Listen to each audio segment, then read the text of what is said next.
नीरव रजनी को बहुत प्यार करता था, पर रजनी हमेशा चुपचाप ही रहती। वो इस शादी से खुश नहीं थी।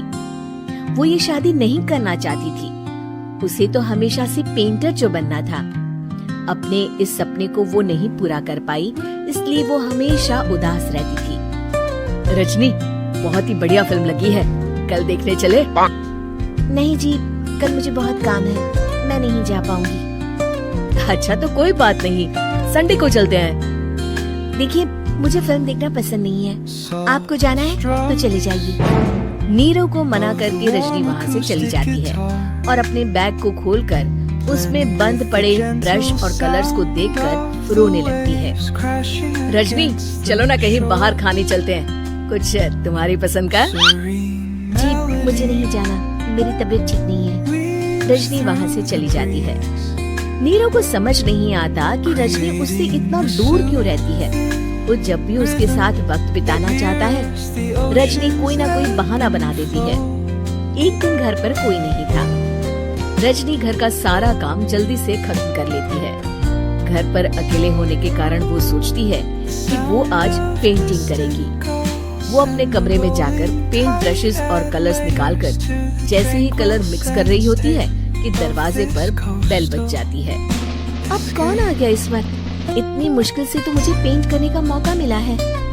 रजनी दरवाजा खोलती है तो उसकी सास अपनी सहेलियों के साथ खड़ी होती है और सब घर के अंदर आ जाते हैं। अरे बहू, सबको शरबत बनाकर पिला दे, बाहर तो बड़ी गर्मी है। जी, रजनी पेंट ना कर पाने से उदास हो जाती है। उसे गुस्सा भी आ रहा होता है कि उसने इस शादी के लिए हाँ क्यों कह दी।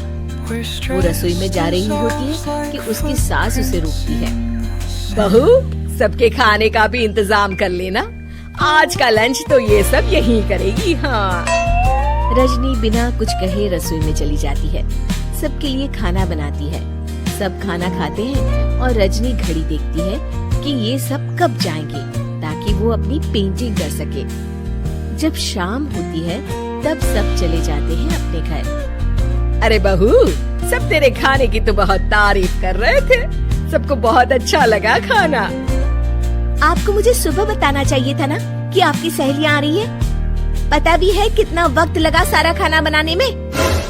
अरे बहू, तू ऐसे कैसे बात कर रही है मुझसे? तो और कैसे बात करूं? मैं इस घर की कोई नौकरानी नहीं हूँ कि इतना काम करूंगी। रजनी अपने कमरे में जाकर दरवाजा बंद कर लेती है। शाम को जब नीरव आता है तो उसकी माँ उसे पूरी घटना के बारे में बताती है। क्या रजनी ने आपसे इस तरह बात की माँ? हाँ, और पता नहीं उसे क्या हो गया है, शाम से बाहर भी नहीं आई है। मैंने तो कई बार आवाज दी, खाना भी नहीं खाया उसने। तू ही बात करके देख ले बेटा। नीरव अपने कमरे का दरवाजा खटखटाता है। रजनी, दरवाजा खोलो, मैं हूँ।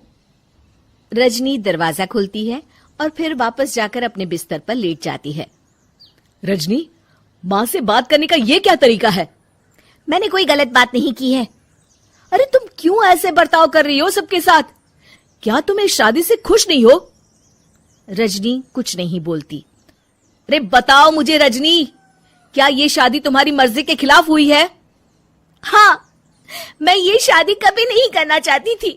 तुमसे क्या, मैं किसी से भी शादी नहीं करना चाहती थी। रजनी रोने लगती है। चुप हो जाओ रजनी, बताओ मुझे, तुम क्यों नहीं करना चाहती थी शादी? रजनी बेड के नीचे से अपने पेंटिंग्स, कलर्स, ब्रश, पेपर्स निकालती है। इतने में उसकी सास भी कमरे में आ जाती है। ये देख रहे हो, ये थे मेरे सपने। मैं पेंटर बनना चाहती थी, पर माँ पापा ने कभी सपोर्ट नहीं किया और मेरी शादी करवा दी।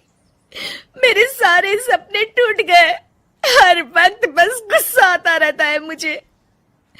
मैं जानती हूँ कि आप लोगों की इसमें कोई गलती नहीं है, पर मैं क्या करूँ, मुझे समझ में नहीं आता।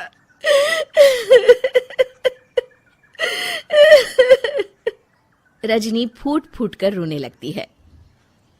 मुझे माफ कर दीजिए, आप दोनों के साथ मैं बहुत बुरा बर्ताव कर रही हूँ। अरे रजनी बेटा, चुप हो जाओ तुम। नीरव पानी लेकर आता है। ये लो पानी पियो और शांत हो जाओ। रजनी पानी पीती है और उसकी सास पेंटिंग्स देख रही होती है। अरे नीरव, हमें तो पता ही नहीं था कि हमारी बहू कलाकार है। अरे कितनी अच्छी पेंटिंग्स बनाई है, देखो तो। ये वाली तो मैं अपने कमरे में ले जाऊंगी। आपको ये पेंटिंग्स अच्छी लगी? अच्छी नहीं, बहुत अच्छी लगी। और तुमने हमें बताया क्यों नहीं? तुम जब चाहे पेंटिंग कर सकती हो रजनी। हम तुम्हारे सपनों को पूरा करने में तुम्हारा पूरा साथ देंगे। हाँ बेटा, हम कला की कद्र करते हैं। हम कलाकार तो नहीं, पर मुझे गर्व है कि मेरी बहू एक कलाकार है। रजनी, नीरव और सास तीनों हंस पड़ते हैं।